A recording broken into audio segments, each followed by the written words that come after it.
I need no excuses to get into the kitchen and do a spot of baking. And when the weather's slightly iffy, then to be honest, it just makes me feel slightly less guilty for being in the kitchen.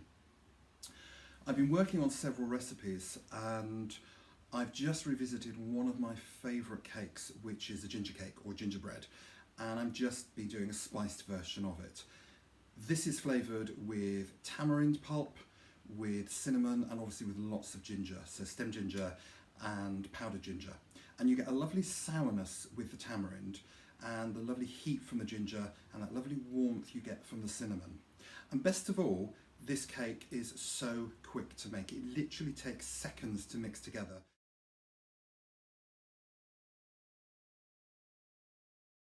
To make the stem ginger cake, you just take all the ingredients, mix them together in the bowl, pour that mixture into the cake tin, and then pop the tin in the oven. And within an hour, you will have the most fantastic cake made without any fuss. And I really think this is about as foolproof as you can get with a cake. So for the ingredients, I've sieved in the bowl 250 grams of plain flour with a teaspoon of bicarb of soda, a teaspoon of ground cinnamon, and a rounded tablespoon of ground ginger. And I've just mixed in 125 grams of molasses sugar. Any brown sugar will be fine, actually even caster sugar is perfectly fine, but I love the treacliness that you get with molasses sugar. And the other ingredients are 125 grams of very soft unsalted butter. I've got 5 pieces of stem ginger straight from the jar that I've just finely grated. I've got 180 grams of golden syrup, and I've just added to that 4 tablespoons of the syrup from the stem ginger jar and 2 teaspoons of tamarind pulp. And the final ingredients are 2 eggs that I've beaten together with 230 millilitres of milk. So adding the butter, it's really important that it's soft. It just makes sure it blends easily into the mixture.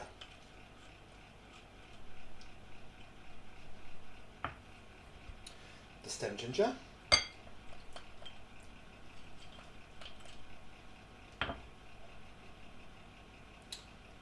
and the syrup and the tamarind.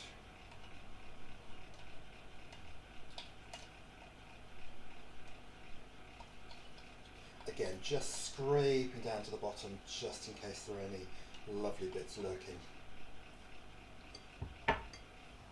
And the egg and the milk. Again, all in one go, just goes in. Just going to get rid of this. And then I'm going to go in with the balloon whisk. You can just pop all this into a food mixer if you prefer, but I just find it's just as quick doing this, to be honest. And I'm just stirring it around loosely just to get all the bits of flour out of the bottom. And you just go for, half a minute or so, just until it comes together to give you a runny batter. It doesn't look very appetizing, but trust me, this will be fantastic. And then all that you need to do is pour it into a cake tin. Now I'm using these wonderful cake liners. I think these are fantastic. And all of this is going into an 8-inch tin.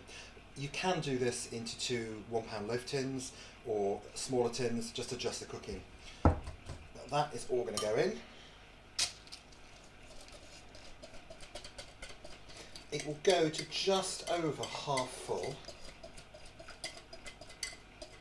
and then when it bakes it will go right to the top. And this will take an hour.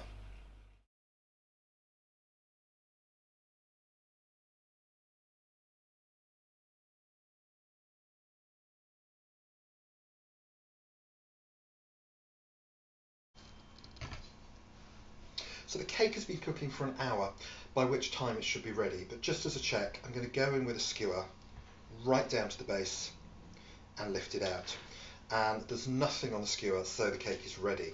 If there are bits of cake on the skewer, just pop the cake back in the oven for 5 minutes or so and do it again. But usually within an hour for this cake, it's done to perfection. And all that you need to do now is just either let it cool, or you can serve it warm with custard, cream, ice cream, anything like that. But I'm just going to do a very quick tangy lime drizzle. So for that, I'm just going to stab the cake all over with a skewer, right down to the base. There's something very therapeutic about doing this. And for the lime drizzle, I've got the juice of 2 limes, and I'm just going to put about a tablespoon of caster sugar. Any sugar is fine, I'm just using caster. And I'm just going to give it a stir. You don't have to dissolve it at all. And then I'm just going to spoon it all over while the cake is still warm. And what will happen is this beautiful lime drizzle is going to seep deep into the cake through the holes that I've made. And as you bite into the cake, you'll get lovely little sharp, sweet nuggets of lime.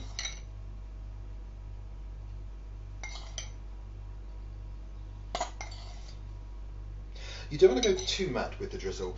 If you put too much in, the cake will get really sodden, but this is just enough with 2 limes to give you that nice lime zing.